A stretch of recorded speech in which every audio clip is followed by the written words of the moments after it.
That's the focus of tonight's angle. Of the many disturbing aspects of this week's events is the fact that Charlie's suspected assassin, Tyler Robinson, didn't act alone. He had help, or at least inspiration. Let me ask you tonight, do you think Donald Trump is a fascist? Yes, I do. Try to prevent the spread of the lawlessness and the fascist chaos that's been unleashed against us. So when we say Donald Trump is a fascist, fascism, a huge component of fascism is uniting racism, bigotry, a form of racist nationalism. No one has ever been more dangerous to this country than Donald Trump, and he is a fascist to his core. Now, the FBI, of course, as we just talked about, revealed that the bullet casings found near the weapon included an anti-fascist message. Now, it's not a leap to believe, as I've said many, many times on this show, that those words, MAGA Republicans are fascists, they're dangerous, repeatedly and endlessly uttered by prominent individuals, can come across like an order, or at least like an exhortation. And Joe Biden, he may be a doddering old fool, but his speech 3 years ago at Independence Hall helped light the fuse. Donald Trump and the MAGA Republicans represent an extremism that threatens the very foundations. That the Republican Party today is dominated, driven, and intimidated by Donald Trump and the MAGA Republicans. And that is a threat to this country. Afterward, the Angle tried to warn everyone. They sent poor Biden out to do his angry man routine. Democrats are the ones doing theirs is a relentless assault on our bedrock principles, on the idea of a politically blind justice system, on our national sovereignty, on parental rights and education, on our right to free. This period of intimidation, recriminations, threats, having the military stand behind, this isn't going to end unless we end it, unless they are defeated. Now, Charlie understood this better than most because he willingly, frequently, and he went toe-to-toe with liberals, with leftists, with anarchists, atheists, and he gave them their chances to debate him, but they never won, and they still haven't won. He and I discussed possible fallout from the left's violent rhetoric many times on the show. They're trying to provoke, I think, conservatives and Republicans to do something that we shouldn't do and that's uncharacteristic. We have to remember, we have to stay peaceful because their language that Democrats are using seems to almost try to get Republicans and get grassroots activists just to say, I'm mad as heck and I'm not going to take it any longer. You're starting to see the Democrats really act as if it's the last gasp of a dying regime. We have to remember that the more that we focus on these issues, the more we organize, the more they're going to be threatened, and their language, I'm afraid, is only... It's hard to even watch that now. In their laboratories of radicalism and hatred, leftists mix the lethal toxin that triggered this. Now, in the month before the Butler assassination attempt, Joe Biden planted the seed in the public consciousness that a threat needed to be neutralized.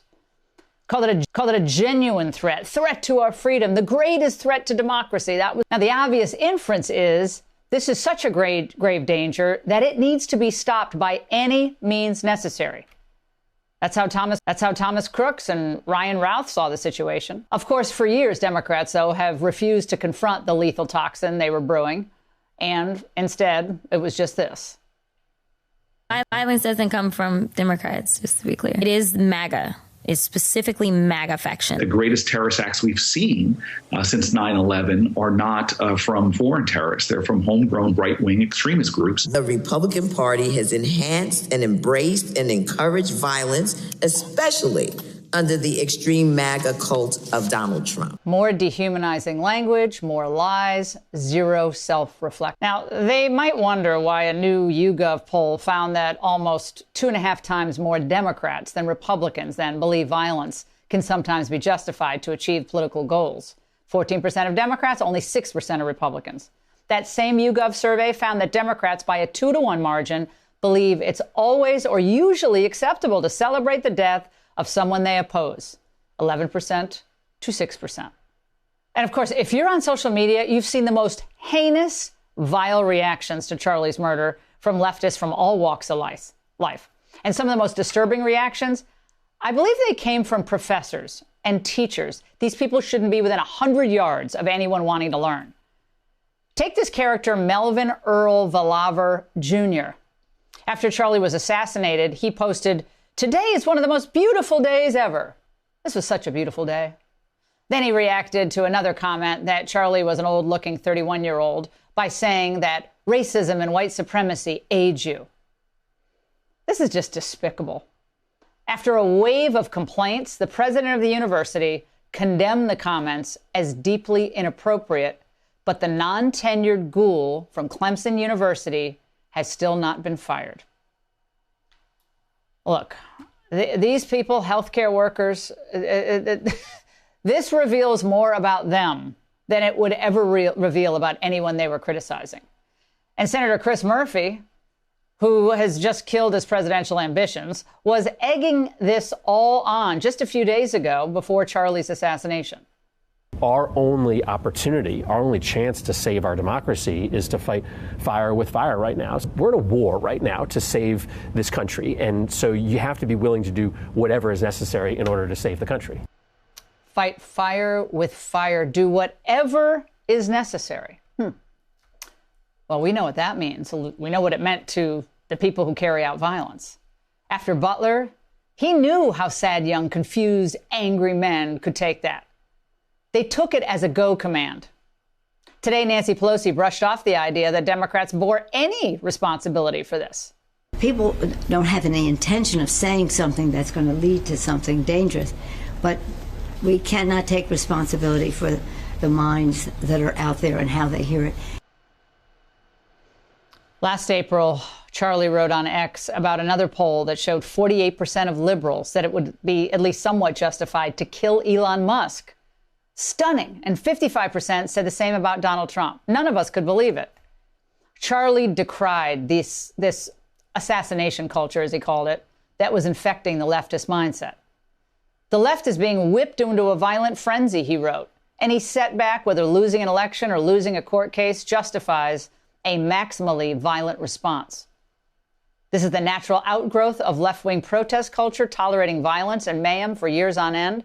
The cowardice of local prosecutors, school officials have turned the left into a ticking time bomb. Tragically, Charlie was correct. Now, it doesn't matter that his suspected... Brother Charlie got murdered, assassinated a few days ago, but the truth is he was assassinated a few years ago. Once we begin to put people in office who demonize their political opponents, so you might have pulled the trigger yourself, who demonize political opponents, who call political opponents enemies, Hitler, a threat to democracy, who say because we disagree, if you see someone, walk up to them, and if they're eating in a restaurant, tell them they're not welcome, get in their face. When you start saying stuff like that, calling your political opponents Nazis, fascists, stuff like that, well, sooner or later, a kook, a crazy person is going to hear that. Try these methods and become somebody. One thing we got to understand is life is hard. And we don't need handouts. Handouts is making people weak and sensitive. That's why this man was just killed over mere opinions. Having an opinion.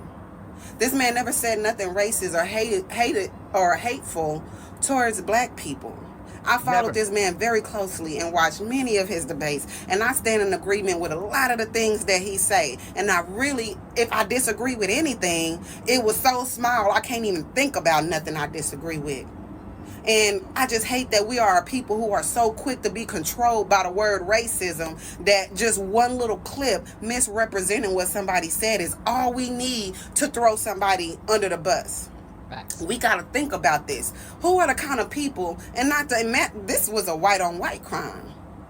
And whenever these type of people get involved, that means there is some power being seeped out somewhere to the masses that the people in control don't want the power to be with. And this is what he was doing. He was showing a lot of people that are blind and programmed by the system to wake up and get out the matrix. And this was the problem.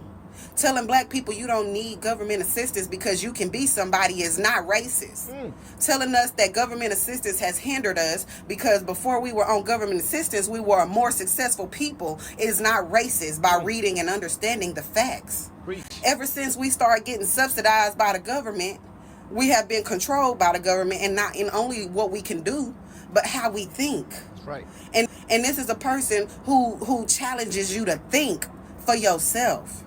The things he said about George Floyd, y'all act like because an officer killed George Floyd, that made him a saint, like he wasn't a criminal, like he wasn't on drugs. That's what caused him to be suffocated and pass out. Y'all like he wasn't resisting, like he was just being a good law-abiding citizen and was just taken out senselessly like we do each other. So when they're pointing out this stuff, y'all don't like nobody telling y'all the truth. Black people don't want to hear the truth because we benefit off of not working and being lazy off of government assistance and stuff. One thing Charlie Kirk also said was if the black people want to become better, we're going to have to stop celebrating crime and murder. Our culture is destruction. Our culture is destruction. And it ain't nothing we can do or say to change that. Everything we have from the women in our idolization groups, Beyonce, Summer Walker, SZA, Cardi B, Sexy Red, all of them are horrible examples of how to be as a woman. The same thing with the NBA young boy, Lil Baby, Da Baby, Lil Wayne, Baby, P. Diddy. All of those are examples of how to be a terrible person. And what he is saying is get these examples from in front of you and your kids so that y'all can thrive. Also, let's work on building the family back. One of the things that destroyed the family was removing a father out the home. Put that back together so we can start becoming a good community. But we don't like being told nothing. We don't like being told how to better ourselves because we want to be victims so bad. We want to be at the bottom of somebody's pity party so bad that we'll take anything we can to disregard or dismiss any ethical or sound doctrine to help better ourselves. Preach. So that we can steady dwell on a past that no longer affects us and that we can overcome and have the ability to become somebody. My last point is, I always tell my daughter, because I made her read about Madam C.J. Walker, a self-made black woman millionaire, during a time way worse than today. So everybody with all these excuses of why you can't be successful because you black or a woman, odds have always been being defeated since the beginning of time. Stop teaching your kids and capping your kids at you black or you a woman so there's stripes against you. Stop teaching that to your kids and let them know you're going to have to work hard for whatever you want. Be resourceful and go for what it is that your goal is. But we keep teaching each other that, oh, it's hard because we black. I've been a victim of that mentality too. And that keeps you in a slave mentality. It keeps you from going to strive. If you are conditioning people and making people believe that I automatically am going to lose or fail, or it's going to be even harder for me just because I'm black, most people not going to even get up and put their best foot forward.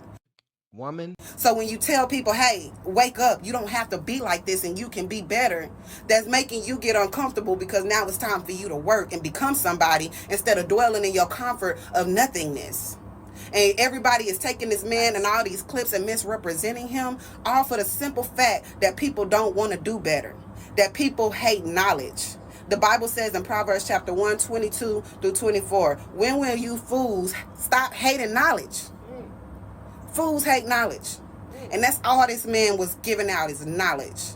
And if anybody saw fit that this man should be executed in front of his wife, kids, and thousands of people just because he was giving out knowledge, it's absolutely insane. And if anybody thought this was okay or warranted, it's absolutely insane. And we got to pray about your heart. And I pray over this country in the name of Jesus, Lord, that you begin to touch the hearts of the people here in this world, Lord. Their hearts are growing cold. They're beginning to love murder and death. They're beginning to love to see people suffering, good people suffering. And I'm just asking, Heavenly Father, in the name of Jesus, that you come down here and you rest your soul on us and you open and soften the hearts of the people of the world who are constantly in rejection to you or the truth of any kind. We speak the truth and declare the truth no matter what in the name of Jesus amongst everybody, no matter how you feel about it, or no matter how your feelings get hurt, because all of this saving people's feelings and stopping people from getting offended is why somebody felt the need to go and assassinate somebody for having an opinion. We got to be careful what we listen to and what we fall for and stop falling for the propaganda and lies that is being used to control us and tell us how to think. If you didn't go along with everything that they believed, you would be cancelled, you'd be destroyed, you'd be shamed, you'd be vilified. And now, as we've seen with Charlie Kirk, you will actually be murdered in cold blood simply for having opinions that they don't like. It is, as I said at the start of this, it's unnerving. It's quite scary, actually. And when you see those TikTok videos of them so proudly talking about this, joyously celebrating a murder like that, I really do fear about what is going on. Well, Piers, it's not even that it's about his actual opinions. It's about the opinions that many thought leaders on the left purport that he has, which are complete lies. So look, I am in somewhat of a reconciliatory mode here. So I'd like to ask Cenk, I have 10 headlines here he has put up about Charlie Kirk. They are on his channel right now, and let's see if Cenk believes that these are true. Charlie Kirk says prominent black women took white people's spots. Charlie Kirk boasts about his all-white basketball team. Charlie Kirk gives piggish advice to high school girls. Ex-employee exposes Charlie Kirk's grift. Charlie Kirk embarrasses himself. Charlie Kirk's brain melts explaining anti-vax conspiracy. Charlie Kirk rants about women in their 30s. Charlie Kirk has literally no clue how the real world works. Charlie Kirk gets triggered, declines appearance over pronouns. Charlie Kirk doubles down on women-hating backlash. I am telling you, Piers, Charlie Kirk was one of the best human beings I ever met. He did not have a bone of racism, misogyny, or anything else in his body. But liars lie, and they gin up otherwise good people. From the little bit we know about this shooter, he had a stable household, he was going to college, he was fine. We'll find out where he got radicalized.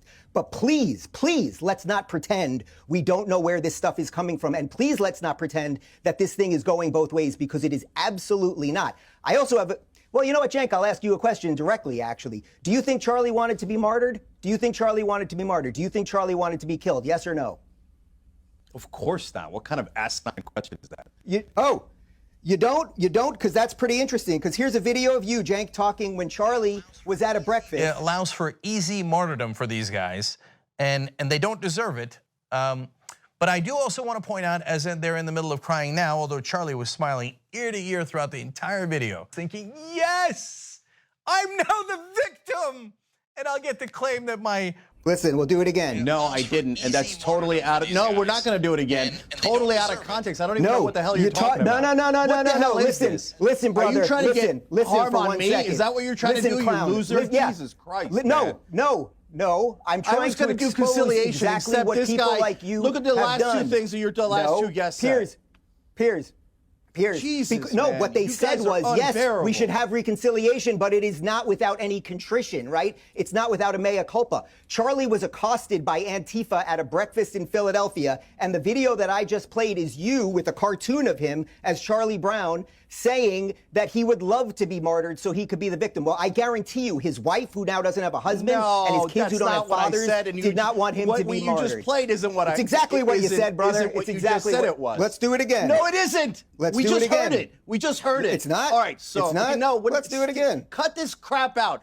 Come on, no, we'll do it again. Piers, can we talk about reality? This is something he's going back to like 10 years. Well, I think Cenk should be allowed to respond. What I said there.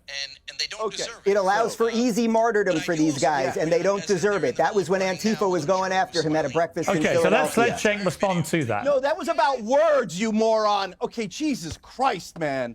All right, so now let's get to reality, okay?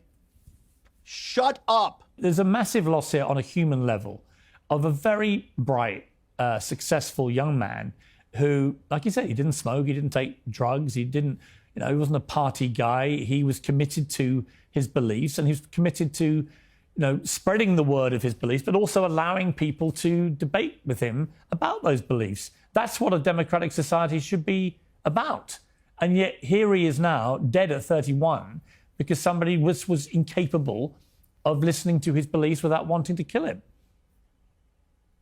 Yeah, Piers, look, this is a guy, I don't talk about it that often. I happen to be gay. It's not a big deal. I've been married for over 10 years, and I've sat with Charlie and my husband and his wife and talked about marriage and talk about the differences there and all of those things, and we talked it out.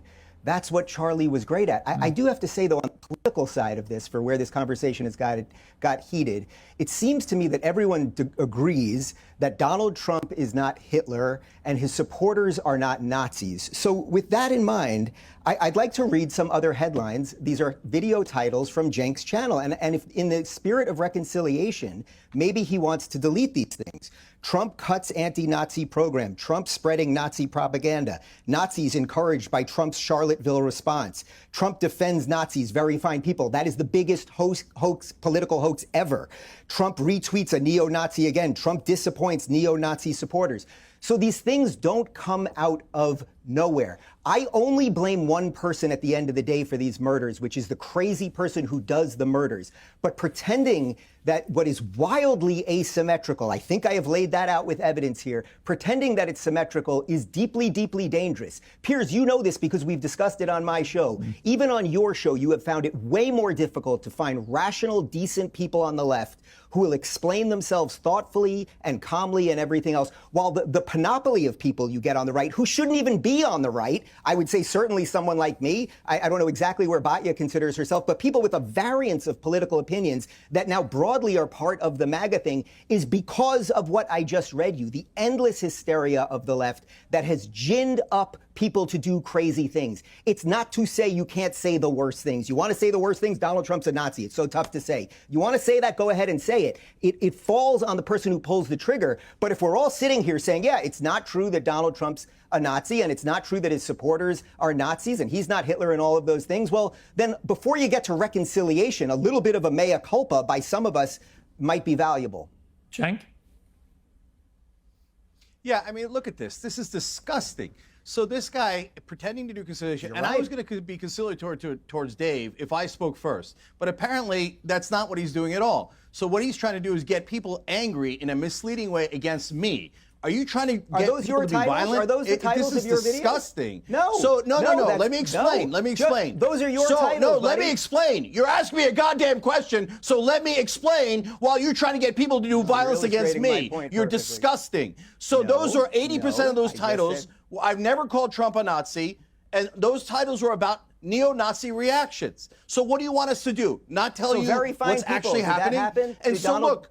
Did Donald Trump side with neo-Nazis? Yes, he did say that. Incident in Charlottesville? So as we've how about you handle this one instead of giving it to me? Can I just talk? So this monster is trying to egg on violence. What did Donald Trump say after very and he won't even let me talk? I'm not talking about the neo-Nazis or the white supremacists who should be condemned completely. It's the biggest debunked conspiracy theory of all time. You're still pushing that now?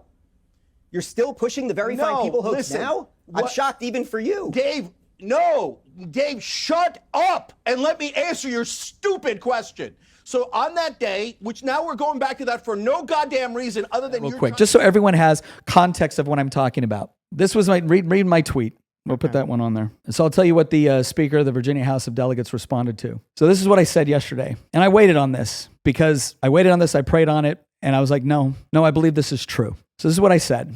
Said, I am told that as a state representative, this is the moment where I'm supposed to express my heartfelt condolences and then stand in solidarity with those on the other side of the aisle as we condemn political violence and stand unified as one people. But we aren't one people, are we? The truth is we haven't been for some time now, and there is really no point in pretending anymore. We are two very different peoples. We may occupy the same piece of geography, but that is where the similarities seem to. I convinced myself for a long time that whenever the left called me a racist, a bigot, a sexist, a fascist, a threat to democracy, for even the most innocent of disagreements, that it was simply hyperbolic rhetoric done for effect. And now the effect is a widow and 2 orphaned children because the left couldn't bear the thought of a peaceful man debating them and winning. I don't think they realize it yet, but murdering Charlie is going to be remembered as the day where we finally woke. It is not a civil dispute among fellow countrymen. It's a war between diametrically opposed worldviews which cannot peacefully coexist with one another. One side will win and one side will lose. Charlie tried to win that fight through argumentation, through discussion, through peaceful resolution of differences, and the other side, not because he was extreme or inciting violence or any other hyperbolic slur they hurled at him. They murdered him because he was effective, because he was unafraid, because he inspired others and made them feel like they had a voice, that they were not alone. And he did it at the very institutions which have fomented so much hatred toward conservatives. I don't want to stand in solidarity with the other side of the aisle. I want to defeat you. I want to defeat the godless ideology that kills babies in the womb, sterilizes confused children, turns our cities into cesspools of degeneracy and lawlessness, and that murdered Charlie Kirk. Social media is aflame right now with leftist celebration of Charlie's death. I wonder if any among them understand what has just happened. If there is a Yamamoto somewhere in their midst warning that all they have done is awoken a sleeping giant. I doubt it. I think they gave up such introspection and self-awareness long ago. I don't know exactly what will happen next. I just know that it won't be the same as what has happened in the past. There will be thoughts and prayers. Charlie would have wanted prayers, not for himself, but for those left behind and for the country that he loved. But then there will be a reckoning. My Christian faith requires me to love my enemies and pray for those who it does not require me to stand idly by in the midst of savagery and barbarism. So every time I feel tired, every time I feel discouraged or overwhelmed, I am going to watch the video of a good man being murdered in Utah. I will force myself to watch it, and then I will return to the work of destroying the evil ideology responsible for rest with God, Charlie. Your fight is over. Ours is just beginning. So Don Scott decided that he was going to post this, because of course he would. Yesterday, without any proof or facts, an elected delegate and member of the House of Delegates said these words, "And the other side murdered him," speaking on the horrible murder of Charlie Kirk. Democrats I served with have denounced the horrific shooting and expressed our condolences to the family of Mr. Kirk. It is sad a Republican member of the Virginia House of Delegates would use these words. I know Nick Freitas. I actually like Nick Freitas. He is a combat veteran. He wore the cloth of this nation. I admire his ability to connect with people, but on this one, he is wrong. He must not. I've actually been in the legislature longer than you have, Don. And let me tell you something. I sat there and I remembered how it used to be. I remember when you used to be able to sit down and disagree with one another civilly. And yeah, there was still some outlandish comments that were made predominantly by your side of the aisle. But we were able to have those conversations. We were able to sit down in our offices and talk to each other as human beings. And then you know what happened, Don? You know what happened, Mr. Speaker? One day you guys got put in charge. I remember it. You won the House. You won the Senate. You had the governor's mansion, the attorney general's office. You had the lieutenant governors. And I watched what happened. It wasn't just the extreme legislation that came across. It wasn't just about trying to allow for abortion up to the point of birth or engaging in gun confiscation. It wasn't about doing all of the things that you promised us you didn't actually believe in. It was the way you treated us as individuals. It was almost as if our humanity was lost the moment you got power. Because after all, there's no reason to be nice to us anymore. You controlled the House. You controlled the committee. I have watched as the Democratic Party has fully embraced the oppressor-oppressed dynamic, the critical theory view of the world, the view of the world that says that you can bifurcate all of society into those that are evil by virtue of their position, by their race, by their sex, and those who are the victims. And whatever the victims have to do in order to achieve liberation, whatever they have to do to achieve buzzword you're using right now, ultimately becomes justified. And then what do when somebody calls it out for what it is?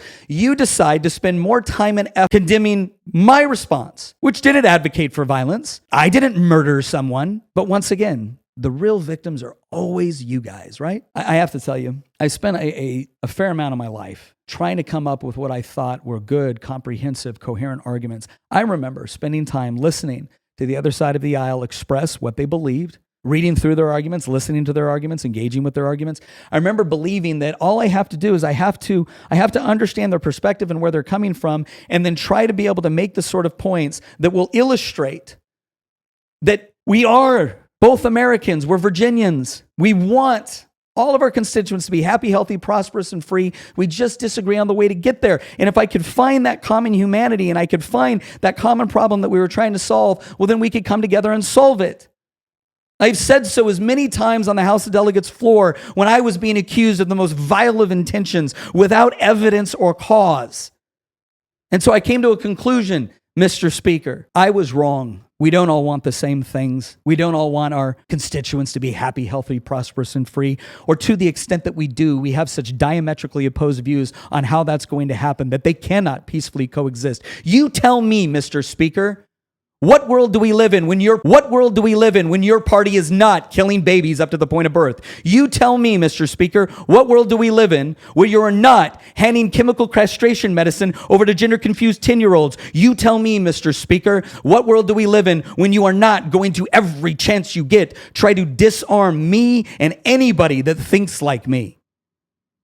When? If you can answer that, I will entertain the idea that there is the possibility of these two worldviews peacefully coexisting. If you are acting in a political philosophy which says, I will live and let live, but you're not. Every time you get power, you wield it. You wield it against the people that you see as your political enemies, and you tell all your constituents that we are fascists, that we are threats to their very civilization and existence. And then when they act on that, when they believe you, you act shocked. I will give you this much credit, Mr. Speaker. You are an intelligent man, and you are a cunning man, and I don't buy it anymore. For all the talk about the right inciting violence, Mr. Speaker, we're not murdering you. We're not murdering your speakers. We would stand by and universally condemn, prosecute, and imprison somebody that would do something like that. Whereas you, would fight for opportunities to let him out early. You've already done it, right, Mr. Speaker? No, Mr. Speaker. This wasn't done to you, and me observing what has taken place is not devoid of facts or evidence, I assure you. It's come from very, very carefully following what has been taking place in our country over the last decade, beyond that even. I didn't want this. I wanted to believe. I wanted to believe that we were all, at our foundation, Americans, but we don't share the same worldview in the least bit. And to the extent we do, you seem completely unwilling to stop the elements of your party, the elements of your movement, the elements of your ideology from doing. And so what am I supposed to do? Are we just supposed to take solace in the fact that you assure us that this is wrong and you don't believe it and you don't support it? Now, I think what you're all really upset about is that for the longest time, you were able to charm us into believing that you didn't really believe the extreme things you said about us. It was just for politics. It's just to win an election. Well, Mr. Speaker, whether you believe it or not, the people who listen to you do believe it, and they're willing to act on it, and they're willing to celebrate it. Now, I'm going to say what I said at the beginning of this, because I not only owe it to God, I owe it to Charlie. I will not be overcome by evil, and I will diligently fight to overcome evil with good. I'll never advocate for the killing of innocent, no matter how much I disagree with them or their vile policies or their vile comments. It's not who we are. But do not expect us to go quietly into the night either. My faith does not obligate me to stand by and watch. There's no question now in the wake of your reporting this morning, your exclusive, now matched ultimately by the Wall Street Journal too, that he was killed for his thoughts. He was killed for his speech. It's just so un-American and disgusting. And now we're going to go through this pointless cycle of the left trying to say it's right-wing rhetoric that has caused these problems. And we're all going to sit on the right like, what in the actual F are you talking about? And my gut feeling today is I'm not even interested in them. I don't even give two shits what they have to say. I couldn't care less. It's all about us and how we feel and what we're going to do next. Because our blood has been all over the streets for a long time. And until someone dies, they don't give a shit. They excuse it. I know you're not rooting for it, and I'm not rooting for it either. You're saying, as a practical matter, given how angry the right is, how victimized the right has been. I mean, truly, the left loves to play the victim. They love it when they're not. They invent fake ailments, disorders, etc., and claim victimization of white privilege and white anti-black racism all the time when it doesn't exist. We actually are being victimized. There's no other word for what happened to Charlie Kirk yesterday. Hunted. He was hunted, and they victimized his beautiful wife and their beautiful children and all of us who loved him and his message. That's actual victimization, a word I hate, but it happens to apply here. But they don't see it. They don't see it. Like, I have had some people on the left reach out to me and say, I hope you're doing okay. I'm sorry. And whatever. I appreciate the sentiment, but until they actually listen to us, until they actually listen to what we're saying, stop calling us Nazis, stop demonizing us for having completely within the mainstream thoughts about these hot button issues. Yeah, fuck them. Fuck. We don't need it. What is interesting here is, why is only this happening on the left and not the right? That's all we need to know. There's absolutely no cognitive... What about Melissa Hortman that we just talked about? You want to talk about Melissa Hortman? Did you know her name before it happened? None of us did. None of us were spending every single day talking about Mrs. Hortman. I never heard of her until after she died. She doesn't matter?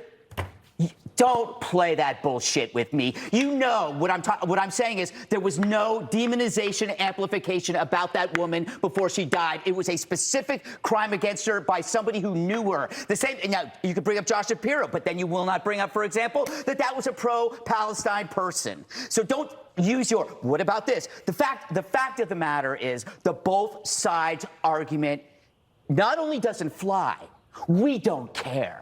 We don't care about your both sides argument. That shit is dead. For one thing, there is no cognitive dissonance on our side. On your side, your beliefs do not match reality, so you're coming up with these rationalizations like, what about this or what about that? We're not doing that because we saw it happen. We saw a young, bright man assassinated, and we know who did it. We are not coming up with rationalizations. We are calm, we are honest, and we are resolute. We're not defensive, and I understand the defensiveness. I understand why people are saying, what about this and what about this? Because if you have to face the underlying fact to this, your life is going to fall apart because you're going to realize you're not the good guys. If you sat around and you defended the mutilation of children, you're not the good guys. If you sat 600, 700 cases of harassment against Republicans and you said, but what about this? What about this? And then you see this murder after calling somebody a fascist, you realize maybe I'm not the good guy. That is a hell of a realization to deal with. So therefore, you have to grasp at rationalizations. You don't have to do that, Jessica. They do. I don't believe you're part of that group, but why the hell do you have to mimic and echo that crap to us? He was a patsy. That guy was a patsy. He was under the hypnotic spell of a direct-to-consumer nihilism, the trans cult, and you know that. If you can decide that biology is false, you can agree that murder is okay and that humanity is expendable. How you cannot see that alone and see that for what the evil it is without having to attach all of these other things is beyond me.